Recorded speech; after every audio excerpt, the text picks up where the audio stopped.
It's been a while since I've done an update on some of the major projects going on here in Central Florida. Now I'm talking the multi-billion-dollar projects, all the way down to the ones that change our lives, and not just residential real estate, but we're talking roads and infrastructure, as well as different retail and amenities. Stay tuned. All right, so let's talk about one of the largest projects going on in Central Florida at $1.5 billion. And before I get into the details, I want to explain why some of these massive infrastructure plans take so long to happen. Now, anytime you get government involved, it takes a little bit longer, but here's all the different phases that these things need to go through before we can start driving on them or utilizing them in our daily lives. The first one is the planning phase. They need to decide what is it that we're trying to accomplish? How are we going to pay for it? Number two is the project development and environmental study phase. Is this something that's feasible? Where we want it to go. Number three is the design. What do we want this to happen and how should it look when it's all finished and how will the traffic flows work and that sort of thing. Number four is right-of-way acquisition. So this is a lot of times them taking eminent domain in order to purchase something from a private entity to use it into the state or the federal level. We saw this at the 535 and I-4 plan right over by Disney Springs, where they're actually going to be doing a new roundabout and new off lanes to alleviate traffic off of I-4. That was done through eminent domain, and now they're in construction phase, which is the last phase of the project. So the $1.5 billion project I'm talking about is the Poinciana extension. Now, you might not live in the Poinciana area, so you said, oh, this doesn't matter to me, but it actually does. This is actually going to extend 429 through I-4 and then all the way down through Poinciana. It's going to bring a much more cohesive off-ramp situation through that I-4 area, which right now you get down to where I-4 and 429 connect, and everybody sort of spans off onto 192 and Sinclair, and it's just a mess. So they're going to be cleaning a lot of this stuff up. Add this over to the I-4 project and everything else coming back through, and I think we're going to look up 3 to 5 years from now and be really excited with the way that we get around sort of southwest Orlando. Let me know what you think about this project down below. By the way, I'm hoping to keep you guys updated on all the cool things happening here in Orlando and how they affect us in our daily lives. So whether you live here or you're hoping to move here, you're the best informed audience out there. And hey, if you're looking to buy or sell a house anywhere in Central Florida, my team and I would love to be your real estate resource of choice. So when the time comes, check us out at theorlandoreal.com/YouTube. All right, so the next investment is also $1.5 billion and quite literally tees off of the first story that I just talked about. Another $1.5 billion investment into infrastructure, and it's right on I-4. Going from Disney Springs all the way through Champions Gate, they're going to be reconstructing I-4 to accommodate 3 general use lanes, auxiliary lanes, 2 express lanes on the eastbound and westbound direction, and hopefully alleviate a lot of the traffic that's going to now come off of the 429 and a lot of the other things that are already there on I-4. This is in the design build phase right now, and there's a lot less to have to worry about in regards to some of the environmental and tend to take more through eminent domain because the land is already there. They're just expanding I-4 and investing a lot here. So think about that, $3 billion of investment right there at I-4 and 429. All right, last roadway project, I promise, but this is one that people do ask me about all the time, and this is how do we alleviate traffic in Narcoossee and Lake Nona and St. Cloud? The big project that's been in the works for literally 6-7 years now and kind of stuck in the design phase is the Osceola Parkway extension. This would bring off a new road from 417 kind of southwest of Lake Nona, run down through Lake Nona at the bottom there on the border of Osceola and Orange counties, then run over through Eagle Creek and Split Oak Forest down through Sunbridge and really alleviate a ton of traffic that already comes through that area. People trying to get from the airport or Orange County down to St. Cloud, and that's really why Narcoossee is really so backed up all the time.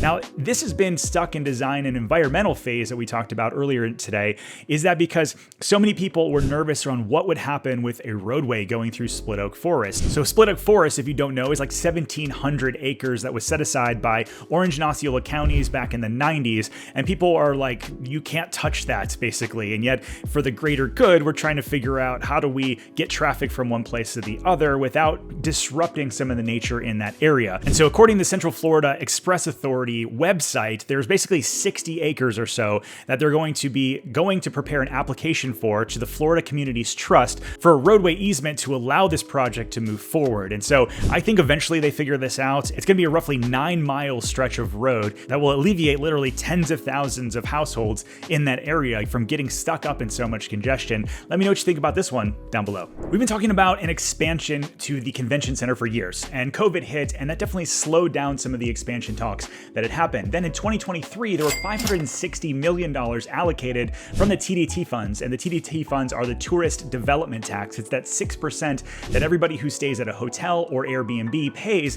into a fund, and so that money is going to be paid and expand out our convention center, and phase 5A is going underway. So this is moving forward actually really quickly. There's like 44,000 square feet of meeting space, 100,000 square feet of ballroom space, and they're basically blowing out the side of the convention center in a really cool way. I'm excited to see I-4 start to continue to expand, and I think that with all of the other hotels that have been announced, a lot of the other retail, different things happening up I-Drive, as well as the expansion to the convention center, it's a really good thing for that area. Now, many people think, well, hey, I don't go to the convention center, I live here. What does that mean for me? Well, there's thousands of jobs that get created for each one of these projects. The other day, I actually toured the Finfrock construction plant here in Orlando, and they actually took me over to a new apartment building that they had created, and they were showing me how they do all this prefab construction. And I asked the question, how many jobs do you guys create locally? And it was like over 500 jobs just for that one company. And so when you start thinking about some of these massive projects, whether it's roads or hotels or convention centers, it really does affect us locally and bring in more revenue for business owners for years to come. All right, so the next projects are not $1 billion plus, but they are equaling over $100 million. And I'm talking about the parks areas in the downtown area corridor. Now, I interviewed David Barilla. He's the executive director of the downtown Orlando area. And he had talked about all these different parks that they're looking to activate. And it's not sort of way in the future. This stuff's happening right now. It's already in the bidding process. And it looks like to be over $110 million just between the Under I-4 project and the master plan for Lake Eola. Now, I enjoy hanging out at Lake Eola from time to time, especially if I'm downtown for business one way or the other. But what they're trying to do is create this cohesive downtown neighborhood that people will enjoy spending time on the weekends and hopefully spur more jobs. And then that creates more opportunities for people to have businesses and that sort of thing. But I am hoping that some of the investments from the city and then privately, some of these other businesses that will start to spur a lot more excitement in the downtown area.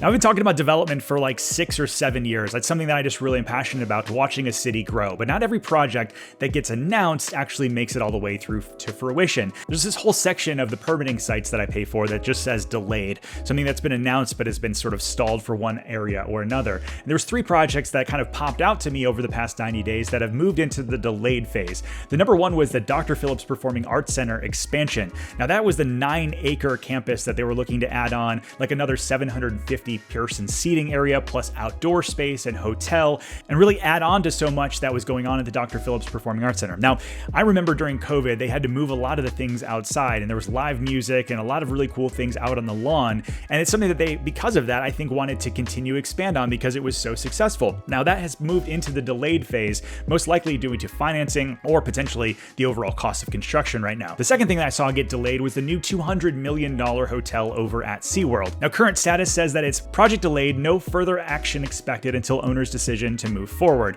And so we're going to see kind of what happens there. But originally it was going to be a 30-acre site with 500-room hotel with conference center, restaurant, fitness center, retail, and a whole bunch of other stuff. But with everything going on with Epic and Disney and new hotels coming to the theme park space, I think this made sense for SeaWorld, but we'll see if this is something that they revisit in the future. All right, so the next project was the new Element by Westin apartment hotel building downtown. This was basically at Central and Division, and I'm just excited to see new buildings come out of the ground in that area. And so to see this kind of get delayed is a bit of a bummer. But then you pop over to like Westcourt, that is moving forward. Travel and Leisure is moving forward, and they're spending a lot of money. I think that will spur more businesses and more buildings in the future. The last thing that I saw get delayed in the permitting process is really 3 projects around the Fashion Square Mall. They were each roughly $50 million each, so roughly $150 million of redevelopment. And so if you've been to the Fashion Square Mall at any time, you know that that's just ripe for redevelopment. I've talked to a lot of developers and politicians lately that are really pushing forward to redevelop some of these other areas.